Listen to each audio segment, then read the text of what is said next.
on global issues, be it climate change, pandemics, debt management, the need for new global financial architecture. It's the continent's knowledge powerhouse, bringing you reliable data, information, analysis, and expertise on Africa's socio-economic transformation and global issues.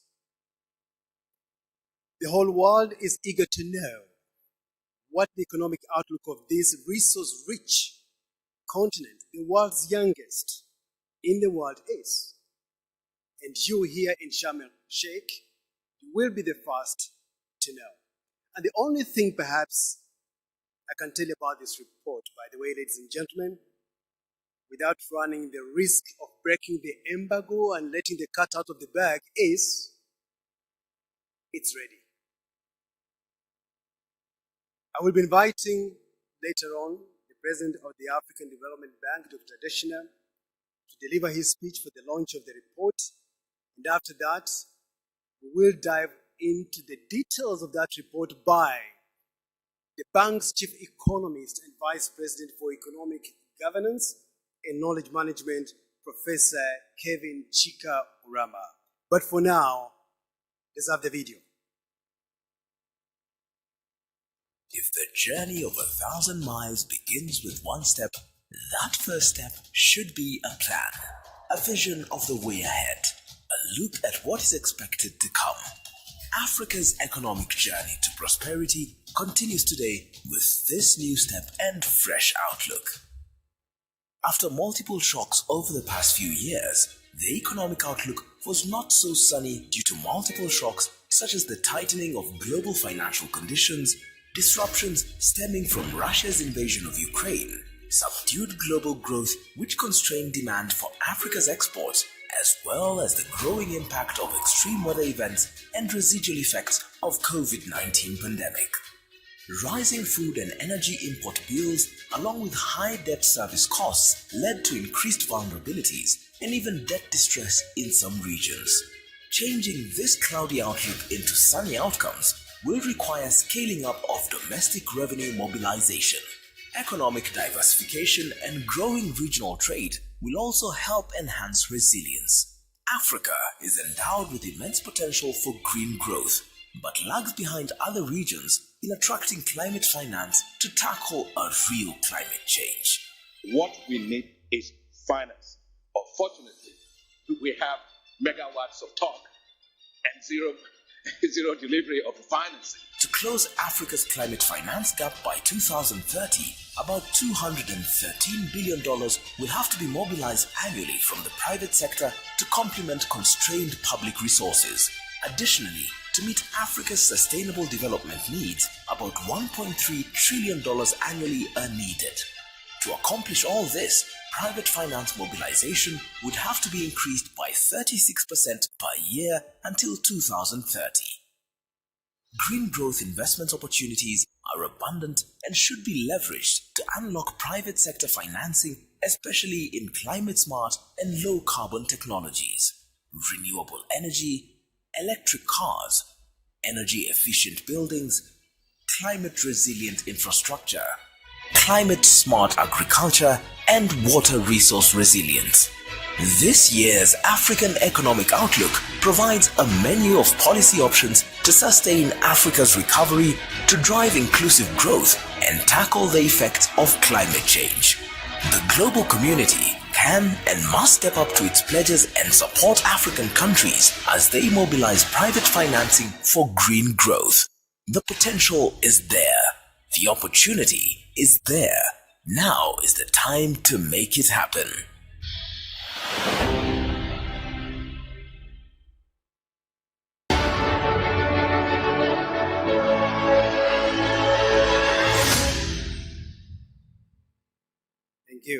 Thank you.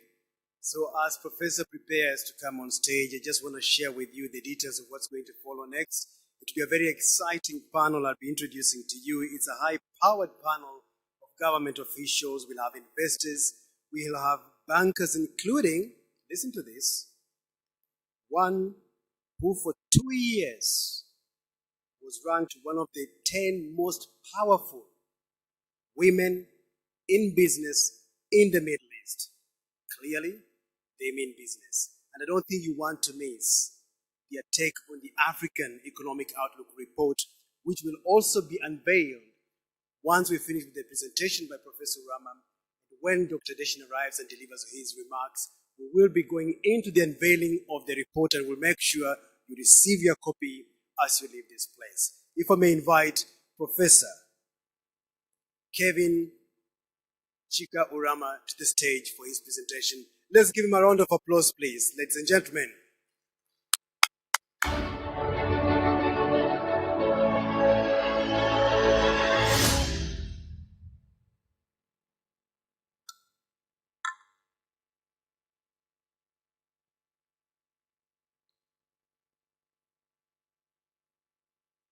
Excellencies, distinguished guests, ladies and gentlemen, please allow me to stand on established protocols for want of time. It is my great pleasure, on behalf of the African Development Bank Group, to present to you today the key findings of the African Development Bank's Africa's Economic Outlook for the year 2023 on the theme Mobilizing Private Sector Financing for Climate and Green Growth in Africa. The report is in 3 chapters. The first one looks at the outlook for Africa with regard to macroeconomic fundamentals.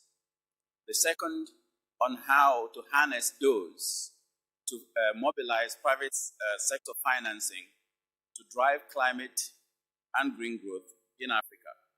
The third looks at how we can leverage the huge assets we have on the continent, natural capital, to be able to drive inclusive growth and climate for development in Africa. Then we will have recommendations, which we try to focus on clear, practical actions that can be taken at different levels by different stakeholders.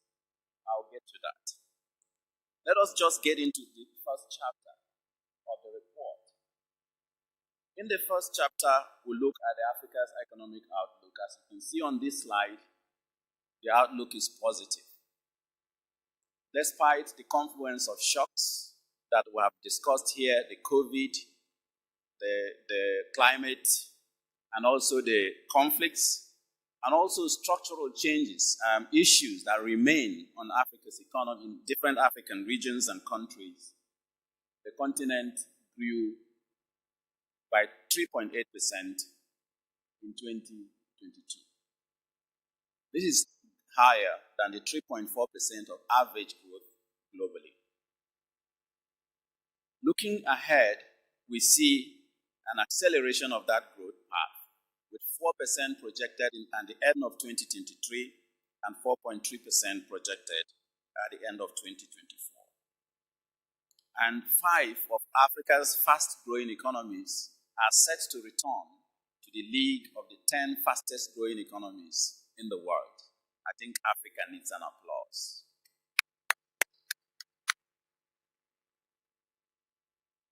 But this performance and outlook is not the same across the regions. There are always heterogeneities depending on economic structures, dependence on natural resources, and other factors that you will find when you read the report in detail. I want to point out, for want of time, credit to Eastern Africa region. This region was the only region that escaped recession during the COVID-19 pandemic and has continued an upward trajectory in growth, with an estimated 5.1% GDP growth in 2023, and in 2023, that will continue to go higher, even to 5.8. Southern Africa, on the other side, continues to face strong headwinds because of structural issues, energy shortages, and other factors were already discussed in the Macroeconomic Outlook report launched in January this year. For all the other regions, the central, the western, the northern, maintain also positive trajectory in growth.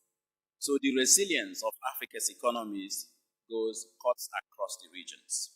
We will be releasing next month, regional economic outlook reports to have deep dive analysis on each regions. And in July, we will come to you with the country focus reports that will try to have deep dives on key actions that each country needs to take depending on their own peculiarities. For this growth projection that we share, if I go back there briefly, I want to make a point on the right side of the slide there. You find different economic groupings on the continent depending on economic characteristics, dependence on tourism, dependence of natural resources, resource-based economies, and so on. And then you find that only one of that is actually continuing the trajectory of upward growth. We saw and reported to you in 2022 the resurgence of growth in tourism-dependent economies, but this is now going down because of the tapering of savings that we have in these tourism source countries. But when you look at the other ones, you find that the non-resource intensive economies, which are much more diversified, continues to go forward with recovery. So our projection is that such economies will continue to show marked resilience in the coming years. But overall, a positive outlook. But that positive outlook comes with cautious optimism because we still continue to have challenges in several macroeconomic fundamentals and their underpinnings. Here we can see, because of the fiscal conditions around the world and the consolidation in fiscal policy and monetary policy, we're seeing exchange rate devaluations across several countries of this continent. And that also leads to consumer price inflation, which we project will rise further to 15.1% at the end of this year.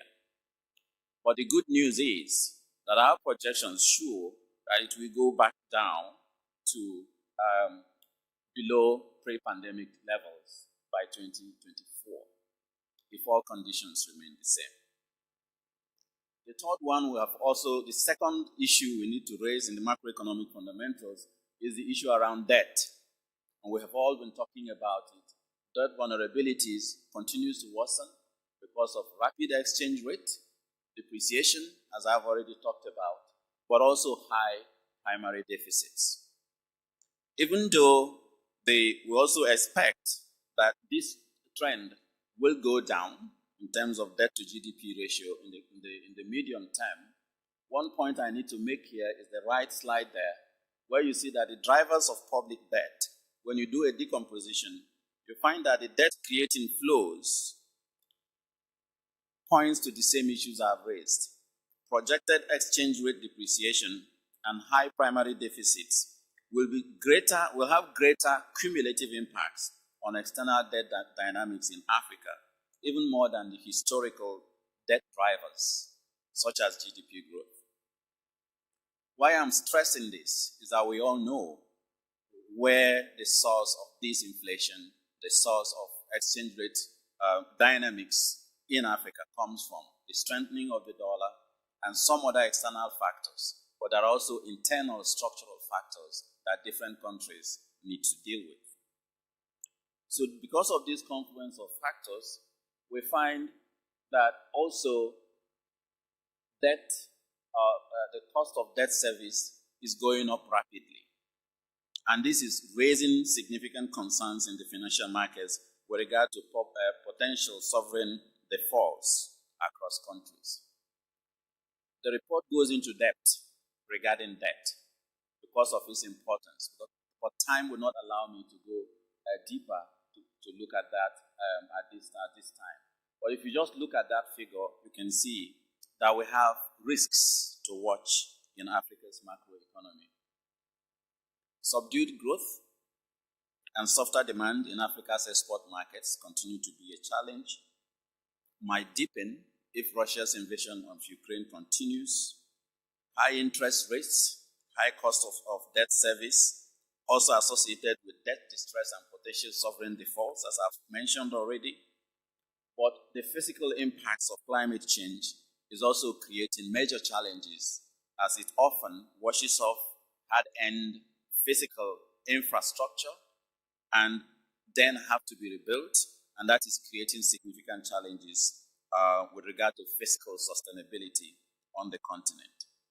But one that continues to remain a concern is commodity dependence and price volatility in the commodity markets. That makes it difficult for countries to plan. It makes it difficult to be able to get enough domestic revenue to address the fiscal challenges that we have. In the last slide, I will come back to policy recommendations and actions that needs to be taken to address this. Let me just, after that snapshot, go into the second chapter, which is private sector financing for climate and green growth on the continent. This is the theme of these annual meetings, and we've had our leaders intervene on their opinions regarding this. I have learned quite a lot from those discussions. And one thing that comes out clear, and it's also what the report settles on, is that the public sector cannot do it alone. We need the private sector. But needing the private sector doesn't mean that the public sector should scale down its financing. And you will see the reasons for making that statement as we go into the report itself. First, debunking what used to be the thought that there are significant trade-offs between going green and doing climate smart development, poverty alleviation, and other socio-economic goals. We find in the report that green growth positively correlates with GDP growth. It also correlates with climate resilience and climate readiness. So embarking on green growth, which is what we're all talking about, and climate resilient development can actually be a source of addressing the long-lasting development challenges on this continent. So if you look at that, then you think about what I call Africa's green development paradox. And you have that in natural capital, you have that in population and human capital, you even have that in knowledge capital for Africa, where you have abundance but scarcity. So here, just on the left side, the market size of Africa, almost $3 trillion. The population of 1.4 billion people. That's significant human capital, the size of China. But it's projected to go to about 2.4 billion in 2050. Mostly youth, innovative, creative, and ready to explore the world. We have significant natural resource endowments. We have talked about green minerals in Africa, the 65% of uncultivated arable land in Africa. We've talked about 30% of mineral deposits, and several, just name it. Everything is here on the continent. And if I quote the president of the African Development Bank, Dr. Deshina, at his opening speech, he says, God really loves Africa. So with this, you also see that Africa has green technology potentials. I'll just give one example. Renewable energy, which we all talk about. The technical potential in renewable energy, 44.8% of that potential is in Africa. And we also have low legacy in high emissions infrastructure. So it's easier for us to build these climate resilient green infrastructures that we've been talking about. So instead of having a latecomer advantage, we have a latecomer advantage, as one of my favorite professors, Professor Yeyinka, had written in a book many years ago. So we can move faster because we don't have legacy infrastructure that we have to try to rebuild and retrofit. There is also high and growing political will for climate and green growth in Africa. And COP27 hosted by the Arab Republic of Egypt was a clear example. This meeting, clear example, heads of states, prime ministers, ministers intervening, and everybody is one voice. Africa needs to act. The world needs to act to support Africa, and global financial institutions need to be reformed to support Africa better. But here is a paradox. You look at the right side there, you find that when you look at all the 40 global green growth indicators, Africa is not doing well. We are underperforming our potential. It's the third there, just doing better than Middle East and South Asia, but running behind East Asia and Pacific and all the other regions that we've mentioned there. A continent that has 48%, almost half of a potential in renewable energy. We should be leading, not running behind others. You go to think about the private sector, which is the topic of this chapter. There's also very little appetite shown in investing in this huge market potential. With all we have said already, I could say, and I hope you would agree, that Africa is the current and future market frontier for climate and green development in the world. So when I look at this report, I'm wondering, what is the private sector doing? Here is opportunities to make money and deliver global public goods. So you'll be doing well by doing good. So what are we waiting for? So if you look at the share of private and public financing for climate and climate finance, if we just focus on climate in 2019 and 2020, we look at this side of the graph, you see that Africa is very small. On the other side, you'll find that the total climate finance to Africa, we've already heard that figure, is 29.5 billion. But the private sector has only done the paltry 4.2 billion, only 14% of the total. The other challenge that we found in the report is that the leverage ratio in Africa is far lower than the rest of the world. So for every dollar in public financing mobilized in Africa, we are only able to mobilize to leverage 0.16% in private capital. In some other regions, that figure is up to 18 instead of as low as it is on the continent. Then another thing that links to what we presented in our AEO, which was a bit confounding, is that climate finance is inversely related to climate vulnerability. So the more vulnerable a country is, the less likely to receive climate finance. So that defeats the purpose of climate finance, especially if that was supposed to be addressing climate impacts.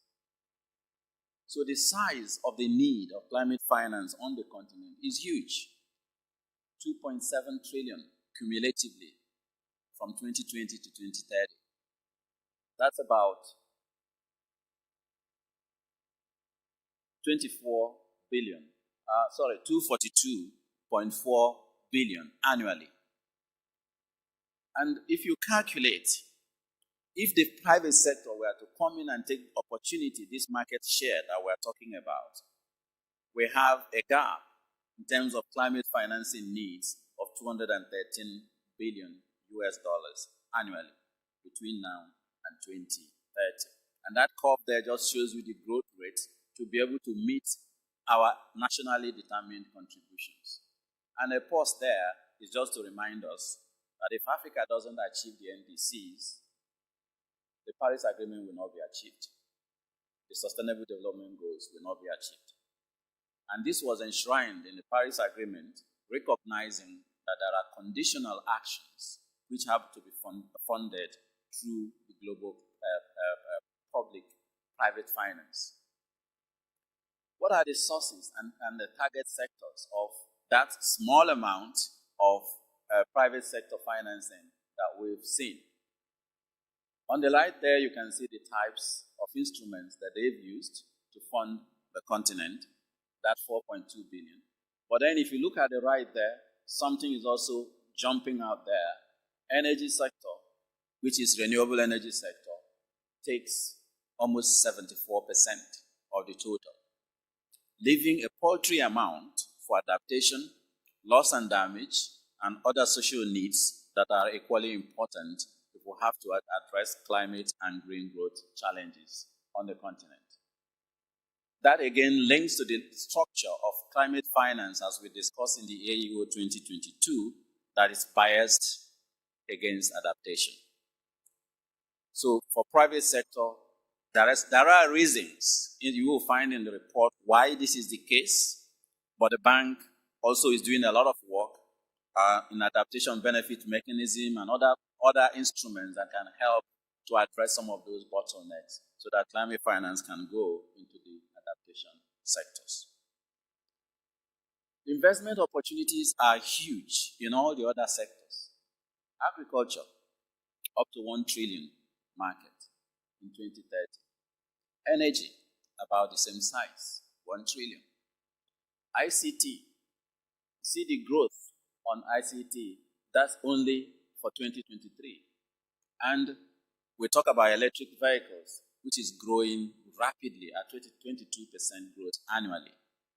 So if you think about all the resource endowments that we have and the cost competitiveness advantage which the president mentioned, it costs 3 times more to build a lithium-ion precursor factory in China and the United States than building it in Africa. So for me, that's actually huge opportunities to reduce cost of production. But another aspect is reducing the carbon footprint of products. Because the current model of international trade, where we trade in raw materials, distant lands, and bring back finished products, carries with it a carbon footprint. We can cut that off. But it can also help address poverty alleviation and also other social development challenges by creating jobs where the sources of raw materials are.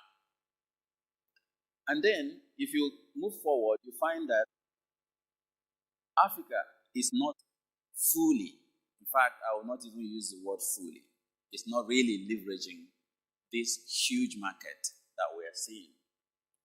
The president already gave us the figures about the cumulative green bonds of 2.3 that reached 2.2 trillion at the end of 2022. Africa has only 0.2% of that. But if you look at all the other aspects, even the voluntary carbon markets, Africa's share is very low. Every aspect that you look at, the only place that Africa seems to be doing better than other regions is in blended finance instruments. Going forward, what then are the key enablers? Because you'll be asking, why is it not happening? If you look at this side, the answers come very clear. Countries that have less public climate finance will have less private climate finance. Because we find on that right side here that there is a high level of complementarity between public finance and private finance for climate change and green growth.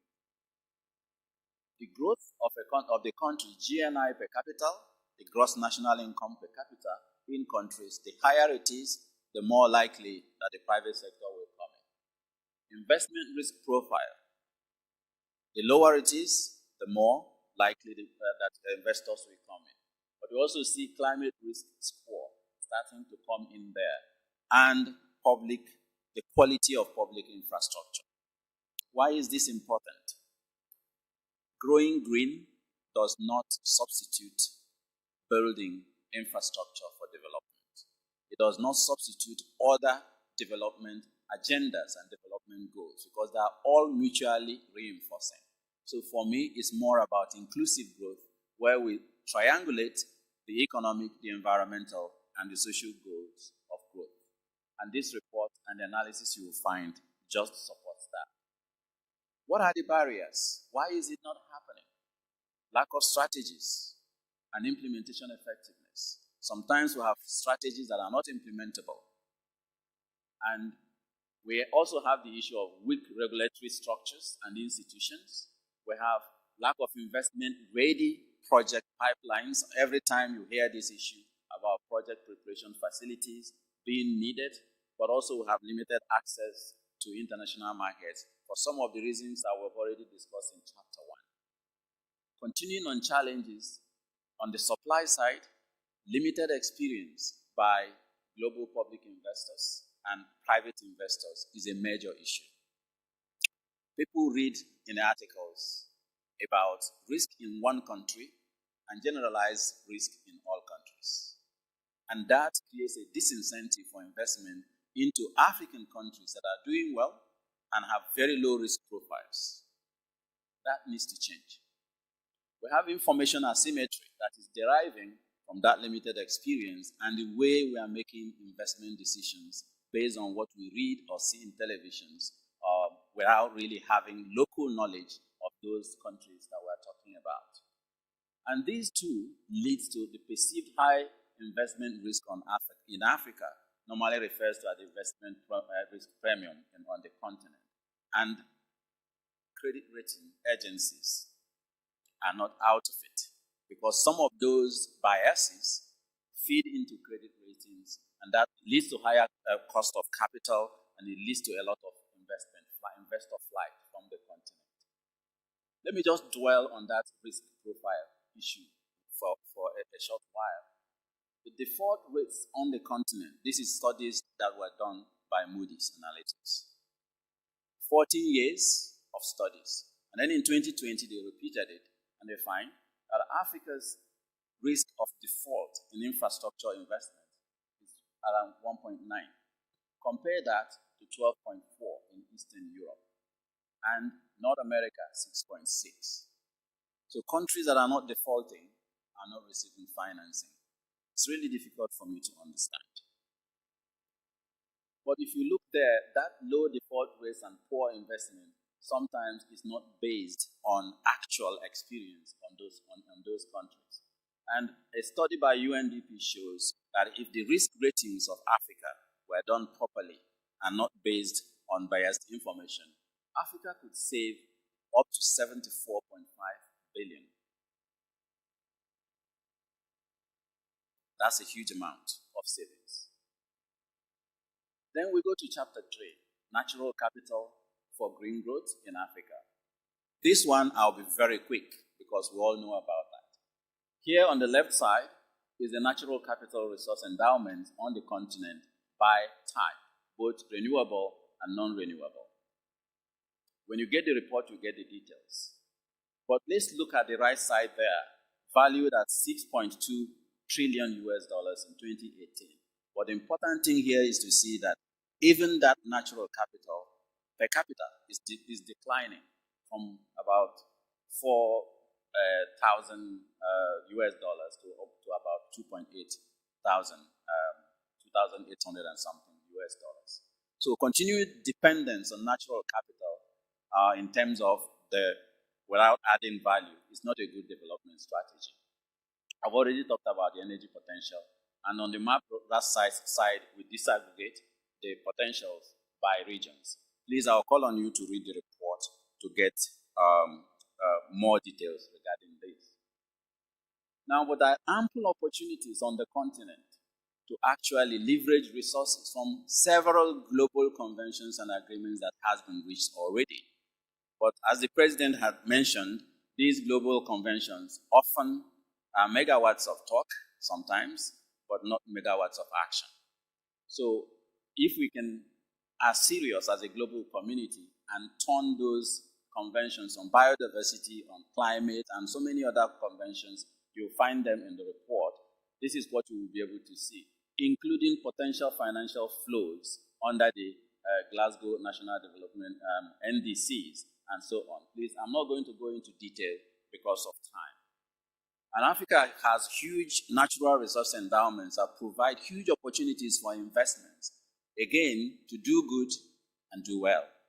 The Great Green Wall, the president talked about the Desert to Power initiative and other things that the bank is doing, but also the huge potential in green hydrogen on the continent.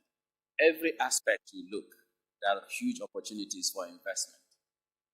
Here, you see that currently Africa focuses on mining and metals, but then precursor production of lithium-ion batteries and all things that is needed for electric vehicles. The higher you go on the value chain, the bigger the market size. So investing more to get Africa to that level is a great way to mobilize resources that we're talking about. What are the key barriers we see? In natural resources, natural capital, of course, resource governance. We all know about the resource cores and other things. These are driven by institutional capacity and weak regulatory structures. Illicit flows in resources that are not accounted is huge on the continent. There's more need for more research to even understand that better. But we also know that there are issues around organized crime and resource theft in several natural resource sectors on the continent. Political instability often gets correlated or associated to natural resources wealth on the continent. And we don't have natural capital accounting across the continent. That needs to be done. And that also, some of these leads to tax avoidance and illicit flows, which has been estimated to be around 90 billion annually.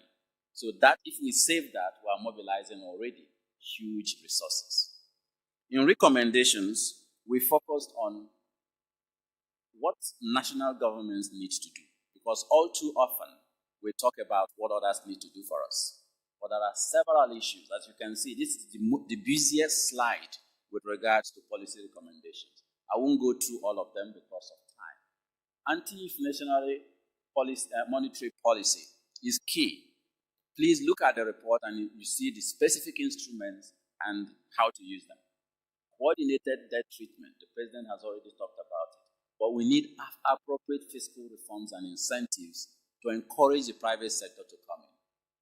There are very clear criteria that draws investment capital.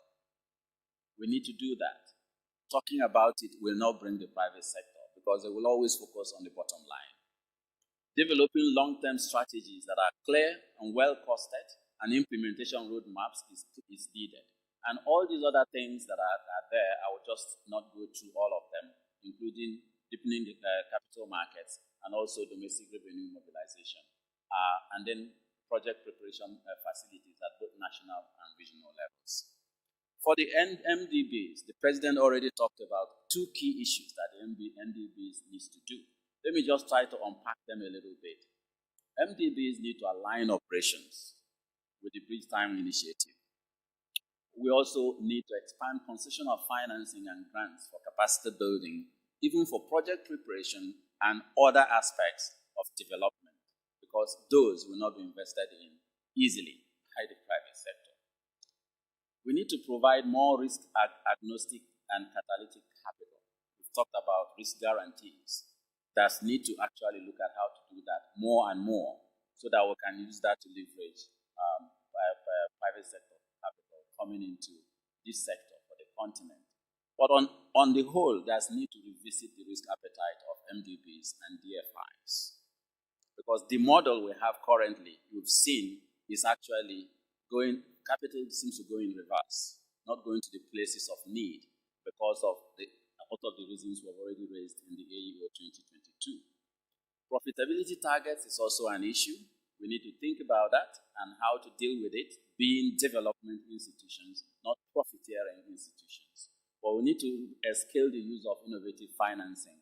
And the president has talked about a lot of them, but also switching more from project-based to system-wide transition-based projects that has a portfolio of projects that help to deal with the environment, the business environment, the project risks associated is very important as well.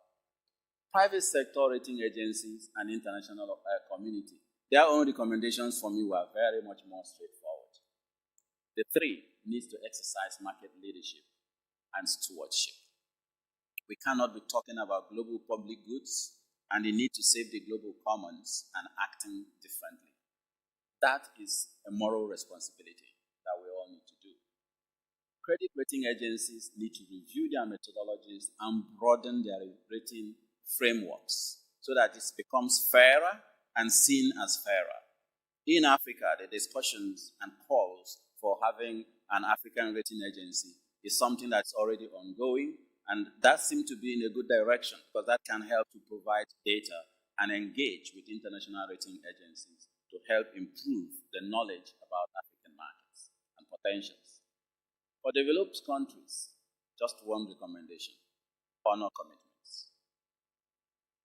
And collectively, the three should champion and support the reform of the global financing architecture we have all talked about.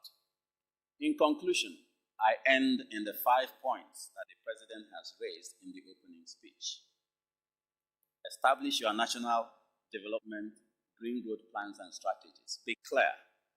Establishing them based on your own context, not based on global discussions. Incentives for incentivizing green industries through realignment of subsidies and so on. Providing guarantees at scale to de-risk the private sector. Developing pipeline of bankable projects with high risk-adjusted rates of return, and also the asset recycling that the President has already spoken to us about. Excellencies, distinguished guests, ladies and gentlemen, thank you so much for listening. Let us stand together to harness these huge opportunities for in Africa for driving the collective goal of saving the planet. Thank you.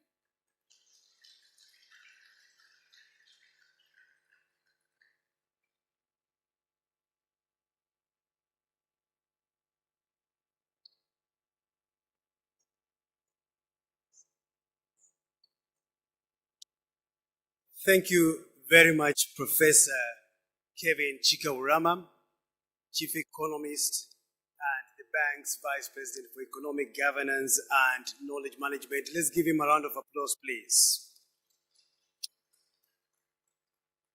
We're changing things around quickly because I know you've been waiting for quite some time, and we are going to the panel discussion. But before that, I want to recognize distinguished guests who've just joined us. May I start with the Vice President of the United Republic of Tanzania, Dr. Philip Isidore Mpango is with us. He'll be talking to us later on.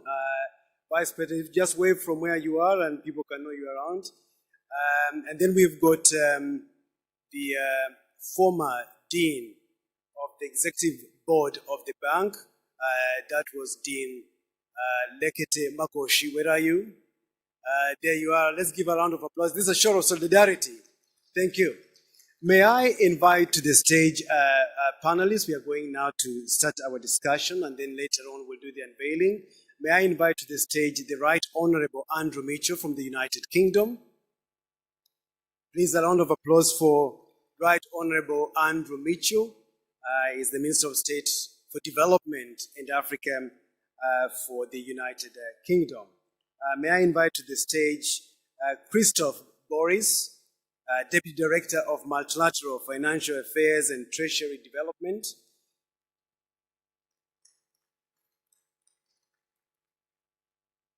May I invite to the stage Dr. Heike Hamgak, Managing Director for Southern and Eastern Mediterranean of the European Bank of Reconstruction and Development, EBRD. A big applause for her, please. Let us welcome Admasu Tedesi, the President Emeritus and Group Managing Director, Eastern and Southern Trade and Development Bank. Where are you? Oh, very good, my friend. Please welcome. And then it's time for our hosts, for me to welcome our host to the stage, because I think you can now see the guests very clearly. Let us join me in welcoming the Governor of the Central Bank of Egypt and the African Development Bank's Governor for Egypt as well, His Excellency, Mr. Hassan Abdallah, who is our host.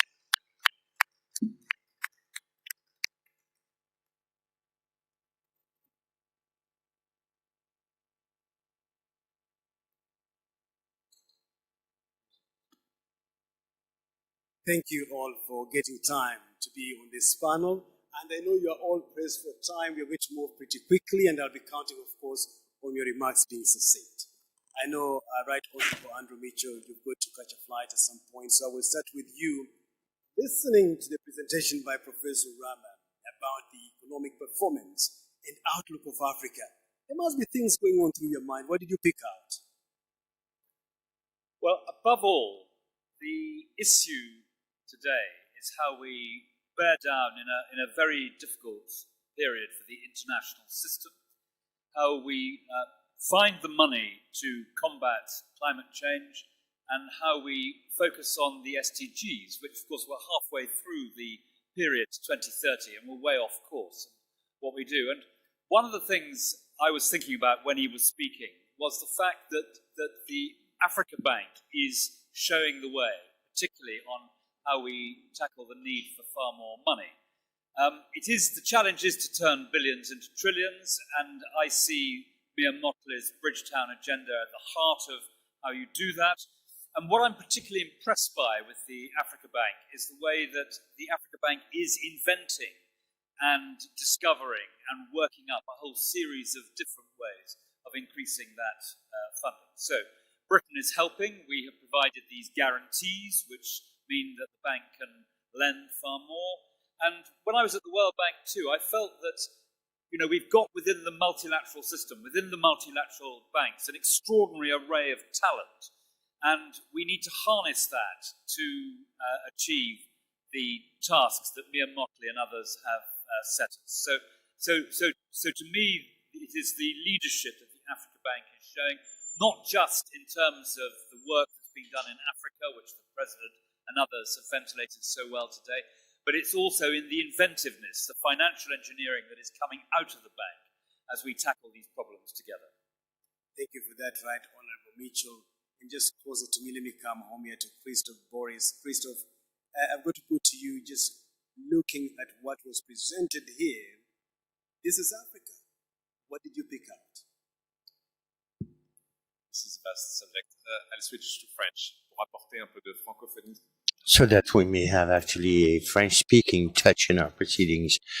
Now, when this presentation was very rich in information, the interest was to see the contrast between the strengths and the weaknesses, strengths that are obvious for Africa. This was clearly explained throughout the presentation. Resources, tremendous demographics, the will, a bank, as we have all convened right here to support this bank to make the best use of the resources.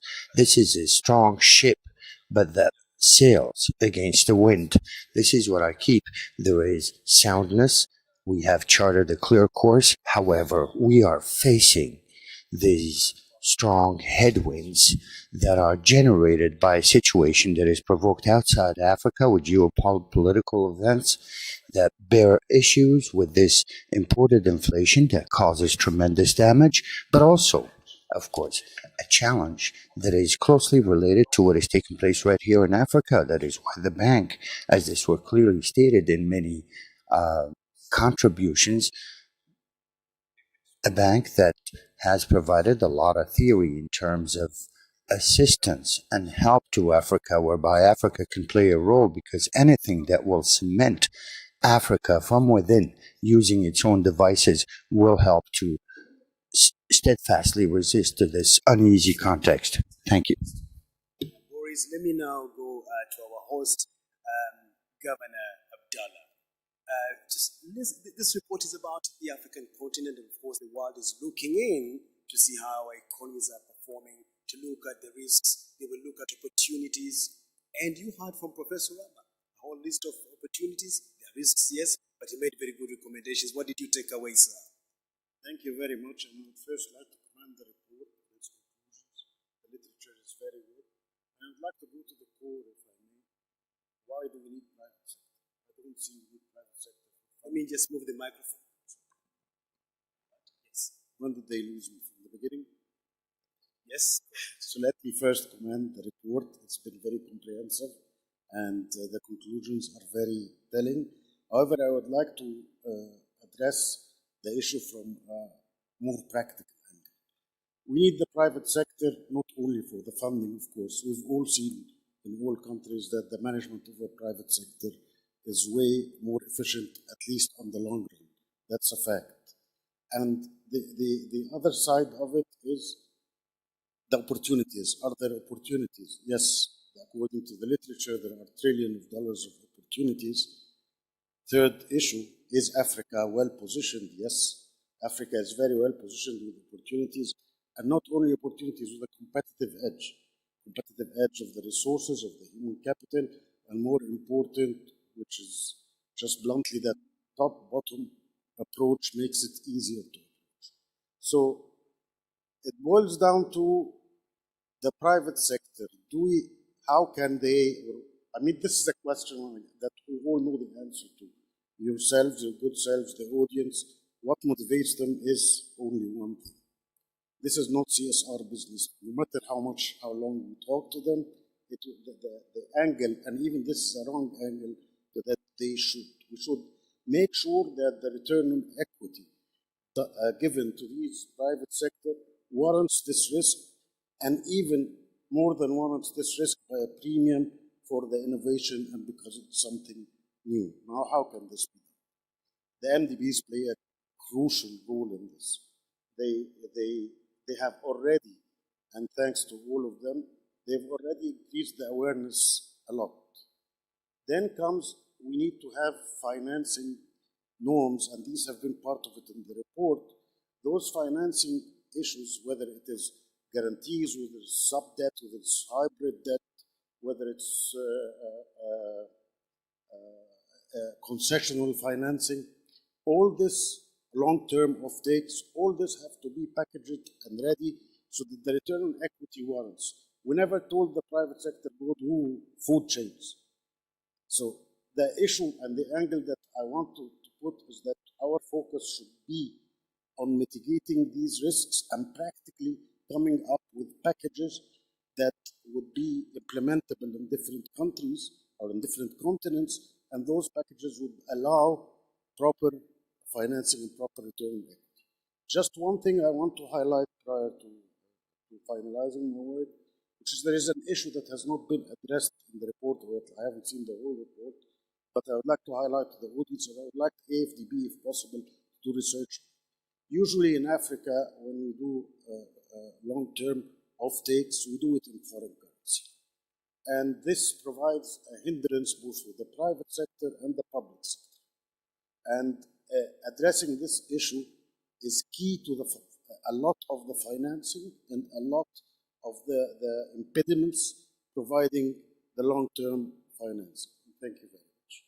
Thank you so much for that. When we talk about long-term financing, I think it's something which Right Honorable Andrew Mitchell did allude to in his speech at the Chatham House late April about the length of or the duration given to Africa when they borrow money. Sometimes it's 5 years, which is too short. And you compare that to 30 years given to a mortgage borrower in the United Kingdom. It makes a difference how long you're borrowing money for, isn't it?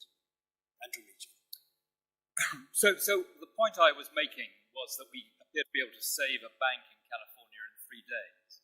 But Zambia waits more than 2 years to get debt relief. And I was also pointing out the difficulties that some countries in Africa are only able to borrow for very short periods of time and have very high rates of interest. I'm thinking particularly of Malawi at the moment. But that contrasts within in Europe, where our children can borrow at a fraction of that and for 30 or 40 years. So that was the point I was making, that the architecture needs to catch up with the problem.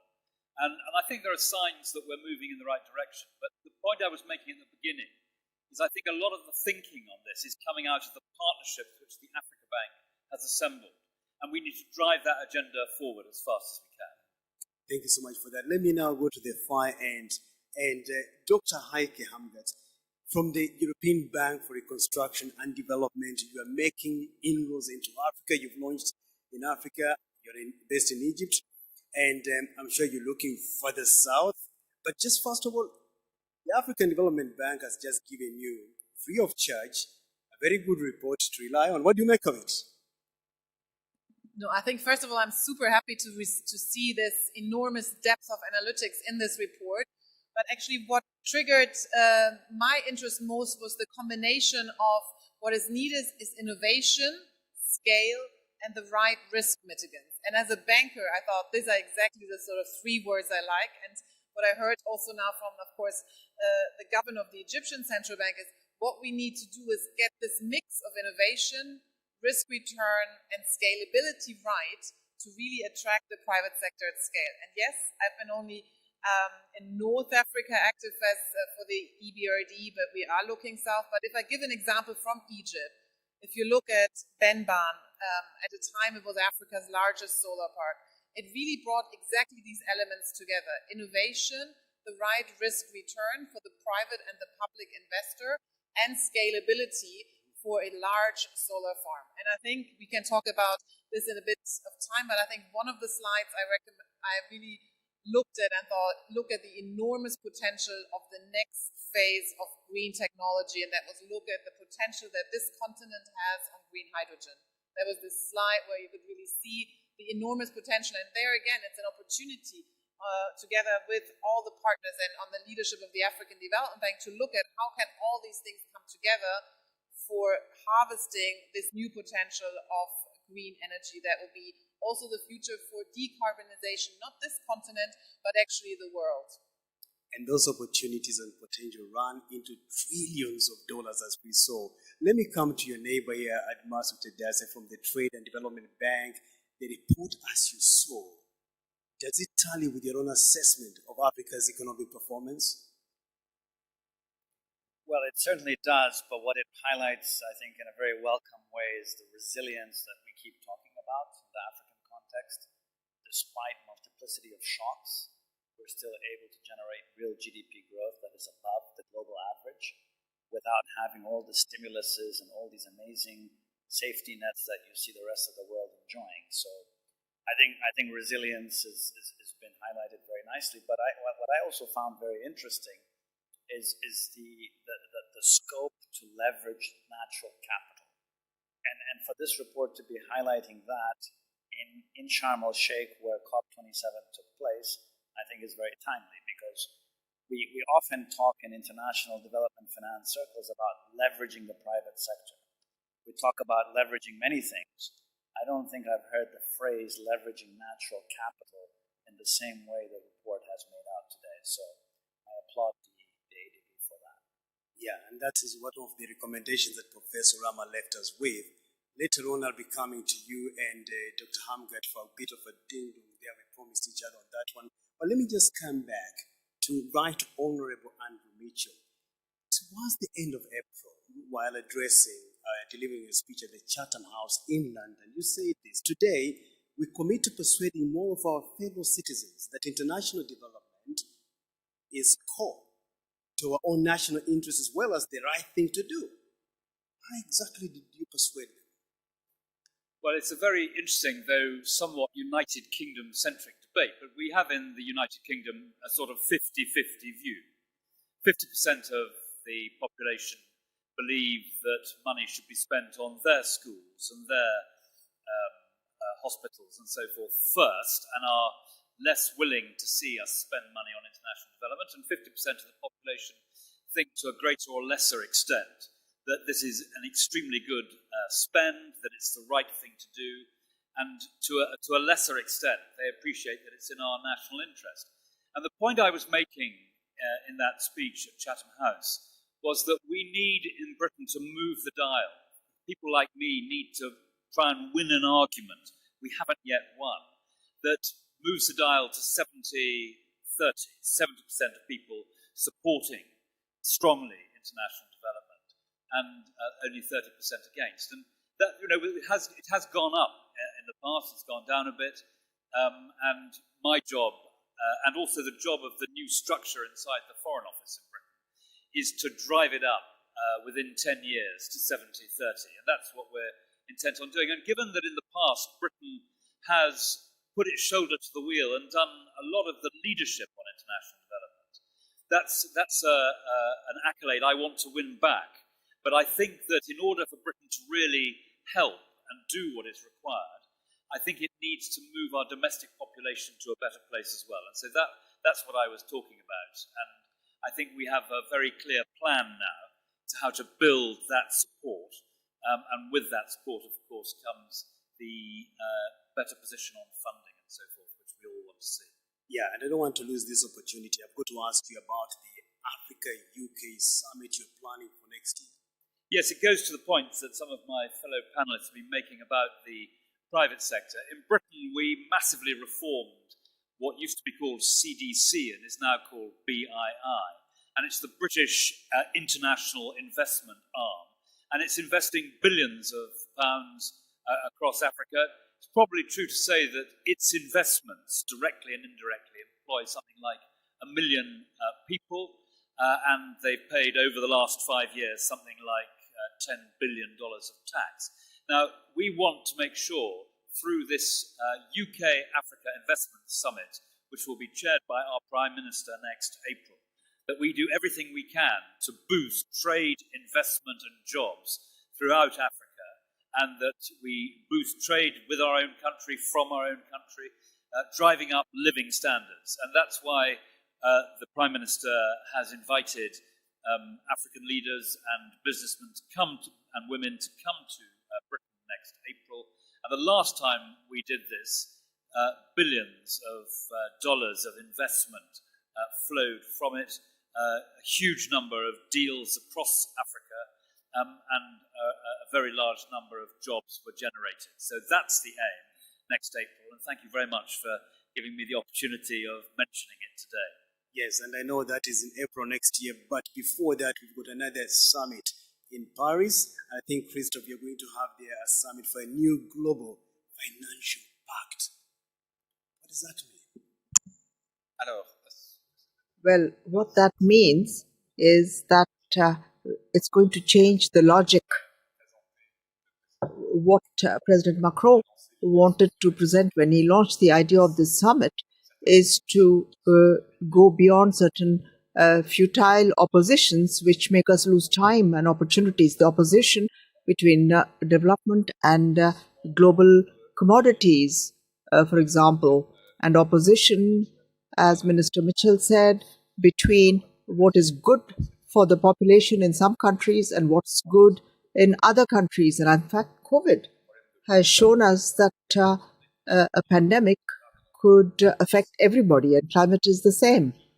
So the logic of this summit is to bring together everybody and have the public and the private sectors, people from different categories of countries, people who also represent philanthropy, academics, put everybody around the same table and try and identify some simple principles which are common to us in order to develop funding of development and global commodities. I'd like to thank President Adesina because he will be an important participant in the summit, and the bank teams have in fact contributed a lot to the preparatory work for the summit. And the idea is to have the contributions and innovations from these different stakeholders to try and see what's common for everybody and try and build coalitions. And this is what is being done in COP. But unfortunately, in COP, there were some strong oppositions between groups of countries. We should try and come up with a positive agenda which brings us together on this matter and make specific announcements on the mobilization of private sector, but also others. Thank you. And as you were mentioning, Dr. Deshina, the president of the African Development Bank, he walked in a short while ago. We'll be hearing from him shortly. But now this is the moment I really wanted to introduce a bit of a different tack to this discussion. I want to hand over the microphone. We've got you as Dr. Heike, but I want to hand over my role to you briefly for 2 minutes with your neighbor. Go on. No, thank you so much. And maybe a quick explanation. We just had our global annual meeting of the EBRD last week in Samarkand, and there was a tremendously important decision made, and namely our shareholders, some of them are sitting around this table, decided that approved the expansion of the EBRD to sub-Saharan Africa. So I couldn't be at a better place than being here in Sharm el-Sheikh at the African Development Bank annual meeting, who's been such a great partner in North Africa and such a great partner in this journey, and sharing with you this enormous decision that our shareholders took. So I'm in Cairo, I'm looking south, and we are really keen to support green growth together with our partners. We are a bank that does 75% in the private sector, 25% in the public sector, and we've the new kids in the block in North Africa, but invested so far $20 billion in the last 10 years. So we want to see where can we work together with the African Development Bank, where can we complement everyone that's there, and where can we help accelerating growth, green growth in Africa. And I couldn't think of a better panel and a better neighbor to ask this question. So what would your advice be? Well, first of all, I'd like to express my happiness that your footsteps in North Africa are moving southwards. I had heard you had arrived on the continent, but was waiting to see you where I am in Kenya and in Southern Africa as well. In a nutshell, I think clearly the development region of Africa has many financing gaps. We heard from AFDB on the climate financing gaps. We often hear about infrastructure financing gaps.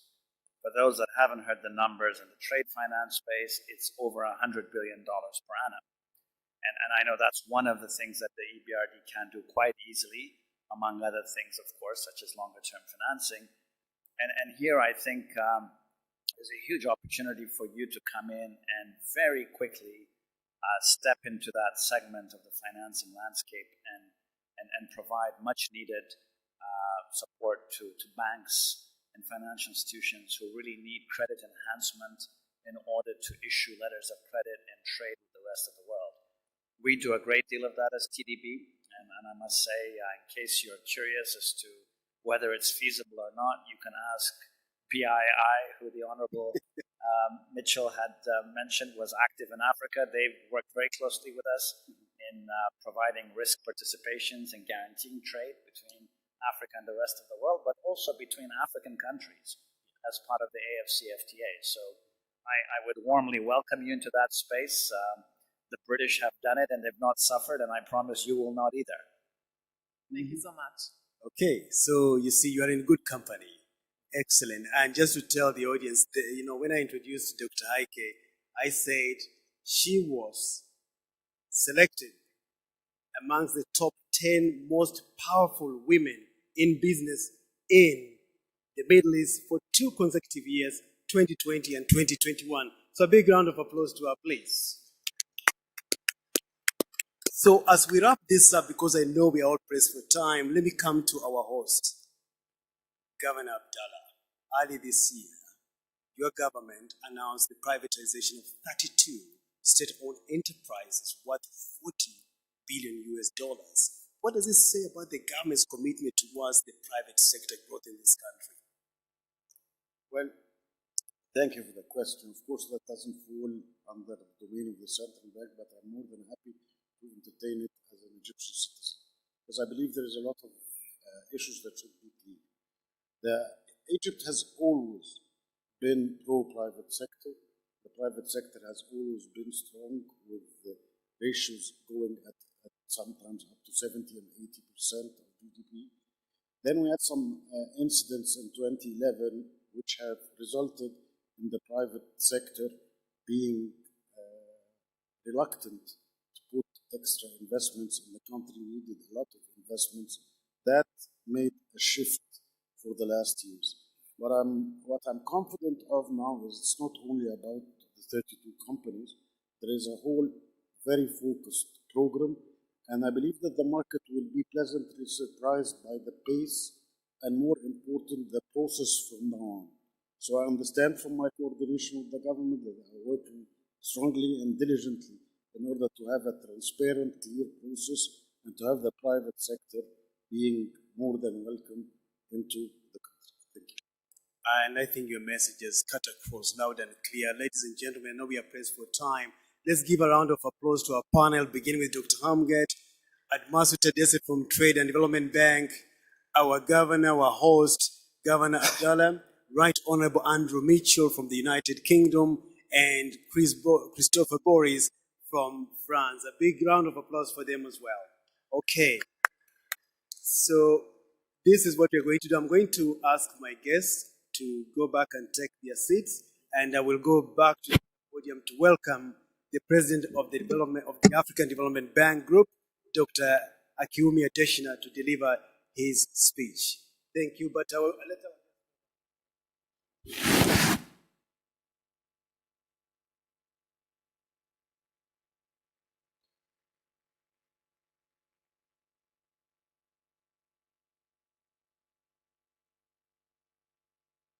Yeah, they're going to take a group photo first because some of them are going to leave.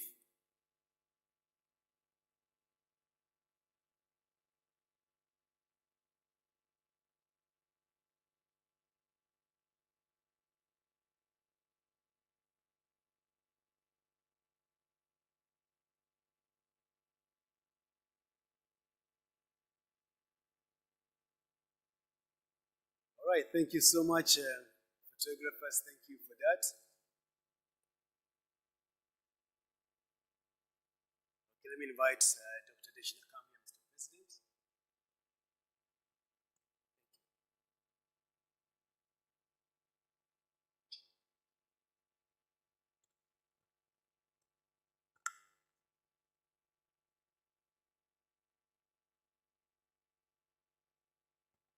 Well, thank you very much, Solomon. And it's just wonderful to have come in when you've had such a great panel. I understand there's been a presentation by the chief economist, Professor Chika Urama. And it's great to see my friends, Right Honorable Andrew Mitchell from the UK, Admasu Tadese, the president of the TDB, of course, His Excellency Hassan Abdallah, the Central Bank Governor, and of course the Chair of the African Development Bank Board of Governors. Christophe, Boris, merci pour votre participation dans cette discussion. And thank you very much, Dr. Heikki Hamgat from the EBRD. We're glad to have you in Africa. I'm glad we've been talking about this for quite some time. I'm glad that it finally worked out. So, soyez le bienvenu dans l'Afrique. Your Excellencies, I actually was supposed to have been at the front end of this before Professor Rama will have made his presentation, but my schedule with meetings have not made it possible for me to be here earlier. So apologies for that, but I'm glad that I can make some remarks on this report. I'd like to really thank you for attending this launch of the flagship report, the African Economic Outlook for 2023. The African Development Bank puts great priority on the development of knowledge products to inform policymakers on the performance of the continent, to look at current and emerging global economic, financial, and geopolitical challenges and risks, and how to tackle important issues such as debt, public financial management for sustainable development. As we gather today, the world is facing multiple challenges, including climate change, inflation driven by higher prices for energy, commodities, and disruption, of course, of the supply chains due to the ongoing war, Russia and Ukraine.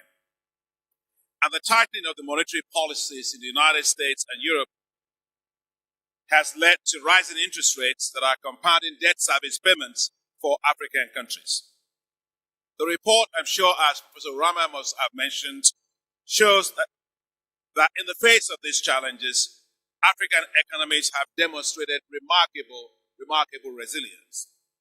The continent achieved an average growth rate of 3.8% in 2022. This year was 4.1%, and projected also for 2023, 2024, and that surpasses the global average of 3.4%.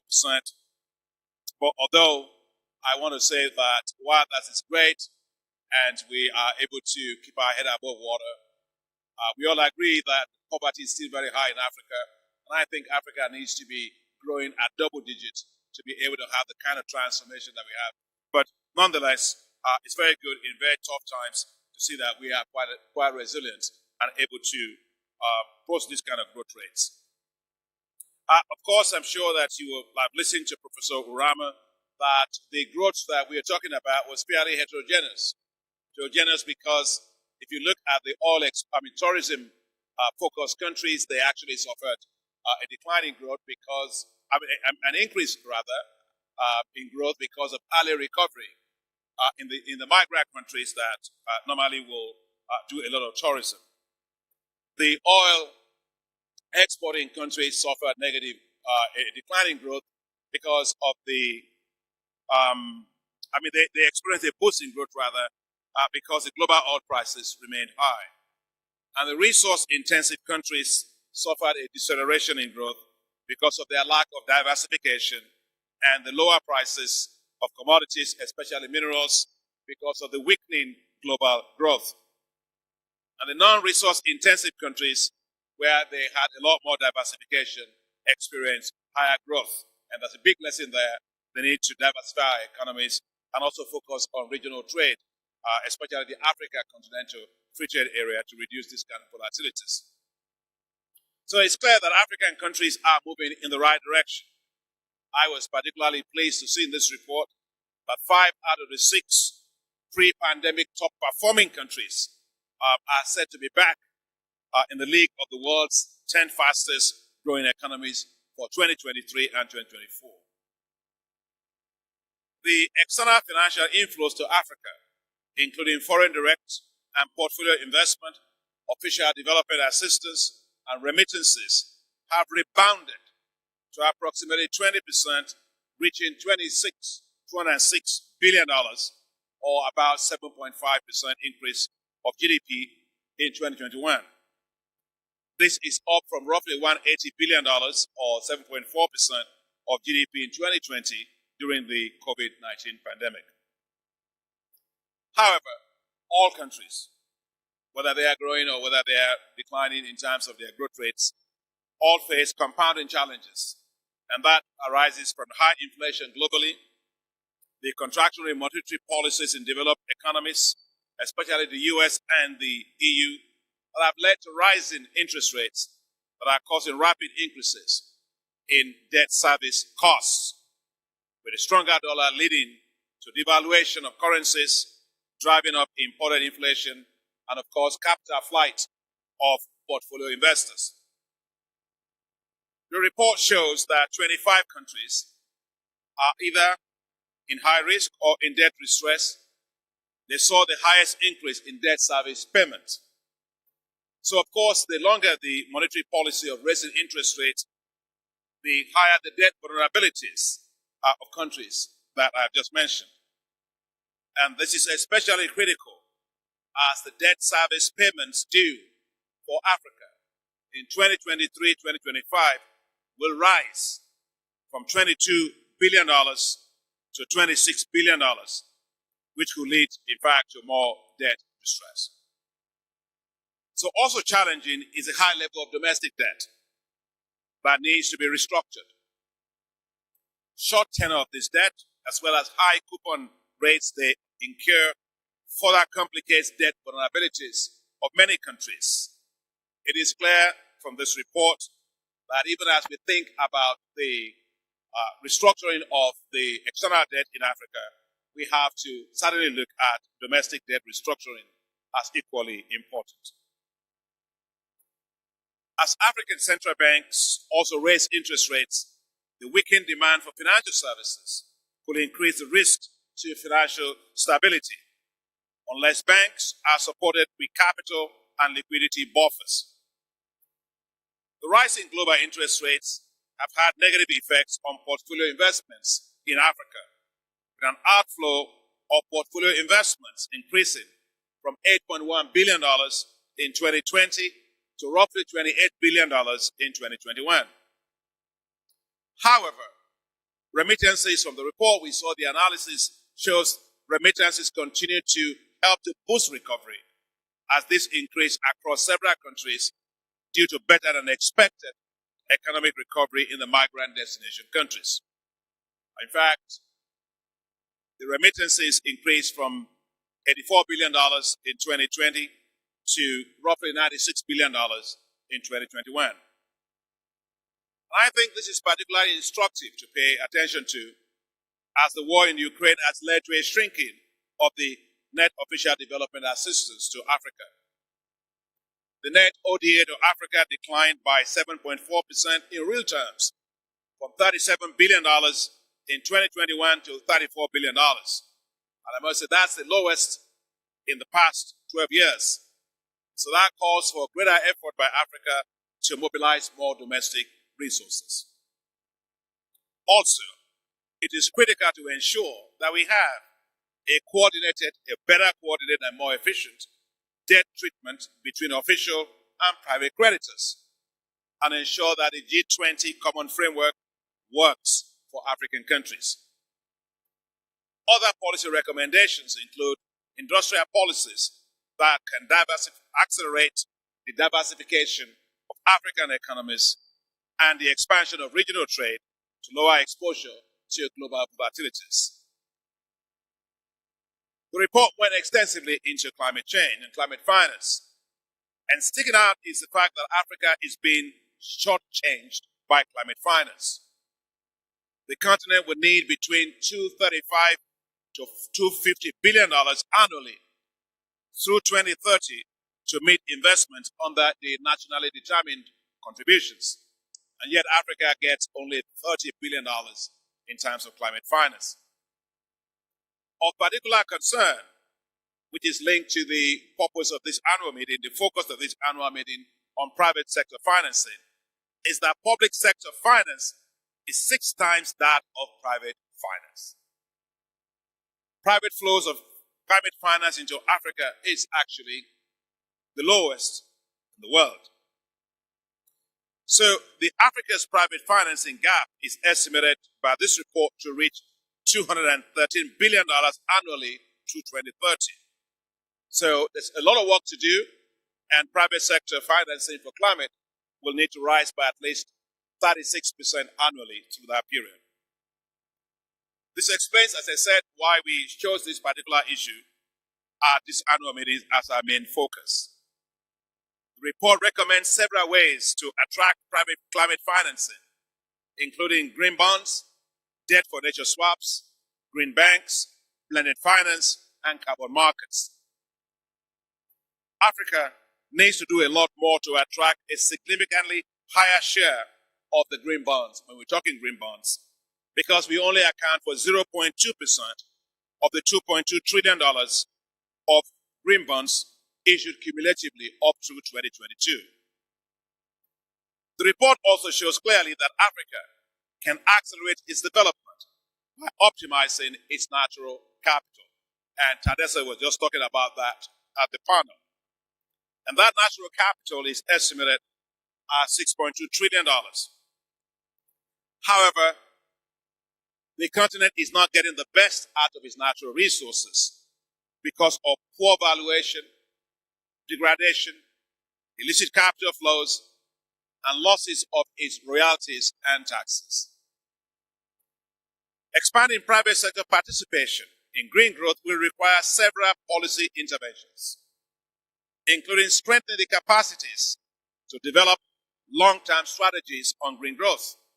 I think it's important that we also develop appropriate regulations and incentives, support project preparation and project development, and the development of stronger capital markets that can support exits from investments made by the private sector.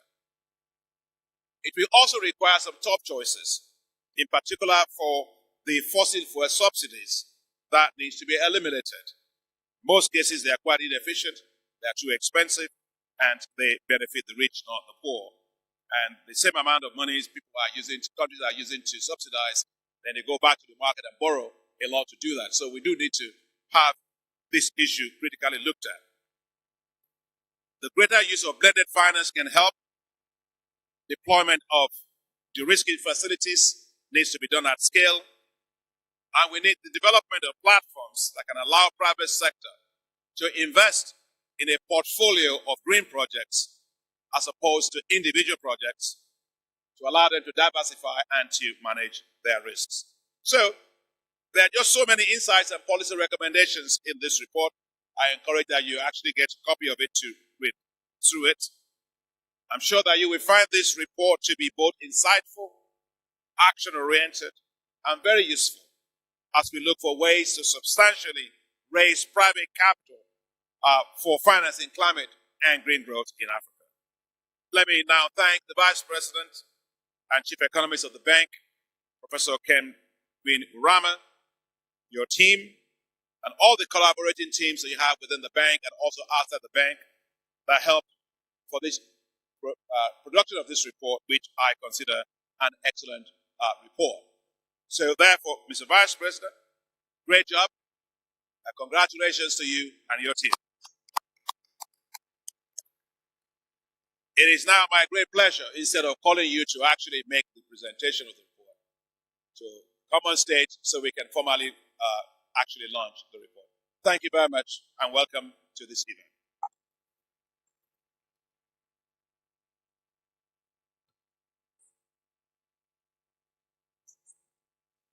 Thank you very much, the President of the African Development Bank Group, Dr. Kumi Adesina. Another round of applause for him, please. And yes, he's now being joined by Professor Rama for the unveiling. May I also invite the governor of the bank, our host, Governor Abdallah. Please join Dr. Adesina and Professor Rama on stage. May I also invite the bank's Vice President for Finance and Chief Finance Officer, Hassatun Sele, please. If you can join Dr. Adesina, Professor Rama, and Governor Abdallah on stage. And our special guest is still around. Yes, thank you so much. Right Honorable Andrew Mitchell, if you can come on stage, please.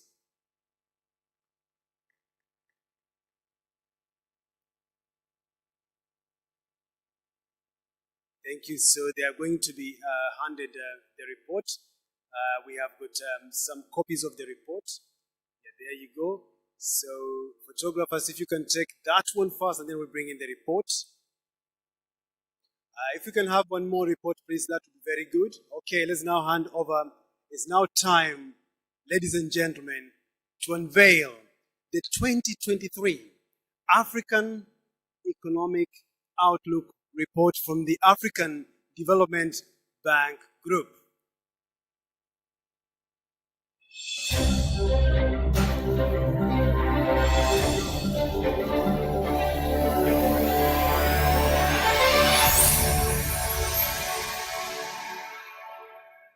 Yes, we've got one more copy being brought. There's one copy. Yes, there you go. And now our guests are going to show it to you. And photographers, if you get a moment for a few minutes, then you'll clear the stage.